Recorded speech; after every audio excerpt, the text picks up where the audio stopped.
ہم نے نوح کو ان کی قوم کی طرف بھیجا کہ پیشتر اس کے کہ ان پر درد دینے والا عذاب واقع ہو اپنی قوم کو خبردار کر دو۔ انہوں نے کہا کہ بھائیو، میں تم کو کھلے طور پر خبردار کرتا ہوں کہ اللہ کی عبادت کرو اور اس سے ڈرو اور میرا کہا مانو، وہ تمہارے گناہ بخش دے گا اور موت کے وقت مقرر تک تم کو مہلت عطا کرے گا۔ جب اللہ کا مقرر کیا ہوا وقت آ جاتا ہے تو تاخیر نہیں کی جاتی، کاش تم جانتے ہوتے۔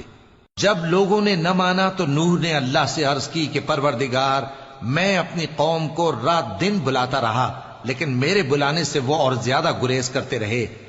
جب میں نے ان کو بلایا کہ توبہ کریں اور تو ان کو معاف فرمائے تو انہوں نے اپنے کانوں میں انگلیاں دے لی اور اپنے اوپر کپڑے اوڑھ لیے اور اڑ گئے اور خوب تکبر کرنے لگے۔ پھر میں ان کو بلند آواز سے بھی بلاتا رہا، پھر علانیہ بھی اور رازداری سے بھی سمجھاتا رہا۔ پھر میں نے کہا کہ اپنے پروردگار سے معافی مانگو کہ وہ بڑا معاف کرنے والا ہے۔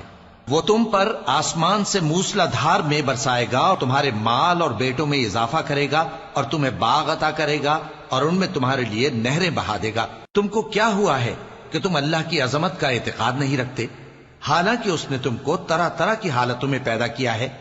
کیا تم نے نہیں دیکھا کہ اللہ نے 7 آسمان کیسے اوپر تلے بنائے ہیں اور چاند کو ان میں روشن بنایا ہے اور سورج کو چراغ بنا دیا ہے؟ اور اللہ ہی نے تم کو زمین سے ایک خاص طرح سے پیدا کیا ہے، پھر اسی میں تمہیں وہ لوٹا دے گا اور اسی سے تم کو نکال کھڑا کرے گا۔ اور اللہ ہی نے زمین کو تمہارے لیے فرش بنایا تاکہ اس کے بڑے بڑے کشادہ رستوں میں چلو پھرو۔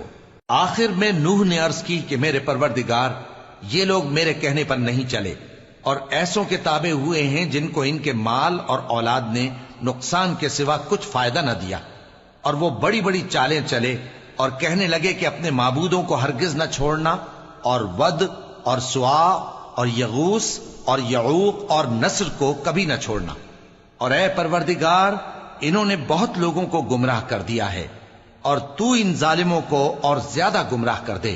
آخر وہ اپنے گناہوں کے سبب پہلے غرقاب کر دیے گئے، پھر آگ میں ڈال دیے گئے، تو انہوں نے اللہ کے سوا کسی کو اپنا مددگار نہ پایا۔ اور پھر نوح نے یہ دعا کی کہ میرے پروردگار، ان کافروں میں سے کسی کو زمین پر بستا نہ رہنے دے، اگر تو ان کو رہنے دے گا تو یہ تیرے بندوں کو گمراہ کریں گے، اور ان سے جو اولاد ہوگی وہ بھی بدکار اور ناشکری ہوگی۔